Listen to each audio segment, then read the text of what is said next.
तेजस्वी दिसणारे व्यासपीठ, चंद्राप्रमाणे शीतल छाया देणारे गुरुजन आणि चांदण्याप्रमाणे माझ्या चमचमणाऱ्या प्रतिस्पर्धी बालमित्रांनो, मी अंजली शिंदे. माझा विषय आहे यशवंतरावांचे बालपण. यशवंतरावांचे बालपण, यशवंतरावांचे बालपण. कराडवासियांच्या मणी साताऱ्याचे आगळे पाणी. कराडवासियांच्या मणी साताऱ्याचे आगळे पाणी. देश संभवी नेता महाराष्ट्र भुवनी. देश संभवी नेता महाराष्ट्र भुवनी. जन्म झाला विठाई पोटी, पिता बळवंत उभा पाठी. जन्म झाला विठाई पोटी, पिता बळवंत उभा पाठी. नाव काढील झाली मोठी आकाशवाणी. मोठी आकाशवाणी. आधुनिक महाराष्ट्राचे शिल्पकार यशवंतराव चव्हाण यांचा जन्म 12 मार्च 1913 ला सांगली जिल्ह्यातील देवाचा देव राष्ट्र या गावी झाला. यांच्या आईचे नाव विठाबाई व वडिलांचे नाव बळवंतराव होते. यांचे वडील लहानपणीच वारले. यानंतर यांची आई विठाबाई व यांचे बंधू ज्ञानदेव यांनी कष्ट करून यशवंतरावांना शिक्षण दिले.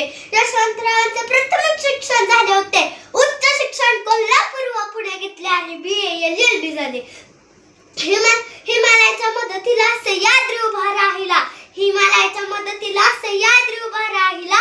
त्याचा पराक्रम साऱ्या जगाने पाहिला. त्याचा पराक्रम साऱ्या जगाने पाहिला.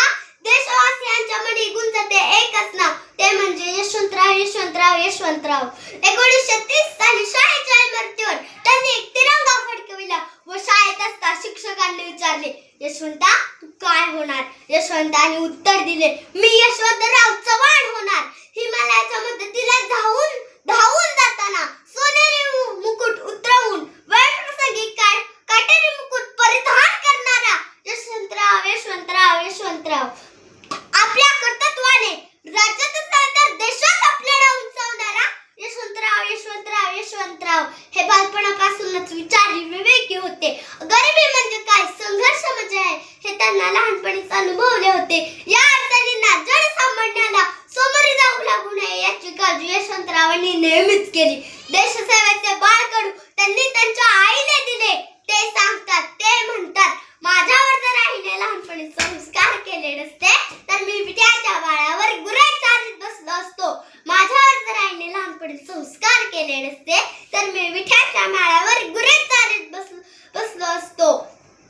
वयाच्या 4व्या वर्षी वडिलांचे छायाचित्र हरपून गेले. घरात 18-20 दारिद्र्य होते. पण आई विठाबाई ही त्यांची सविस्त होती. आई विठाबाई मुलांना नेहमी म्हणायची, नका मुलांना डगमगू, सूर्यचंद्रावरही जाईल अडगू. नका मुलांना डगमगू, सूर्यचंद्रावरही जाईल अडगू. मुंबई, पुणे, दिल्ली येथे स्वतःच्या मालकीचे घर नसणारे पण जनसामान्यांच्या काळजात घर करून राहणारे यशवंतराव. यशवंतराव यशवंतराव 1984 रोजी यशवंतरावांचे निधन झाले. अशा चारित्र्यसंपन्न व्यक्तिमत्वाची गरज आहे. म्हणून शेवटी एकच म्हणावेसे वाटते, थोर महात्मे होऊन गेले. चरित्र त्यांचे पहा जरा.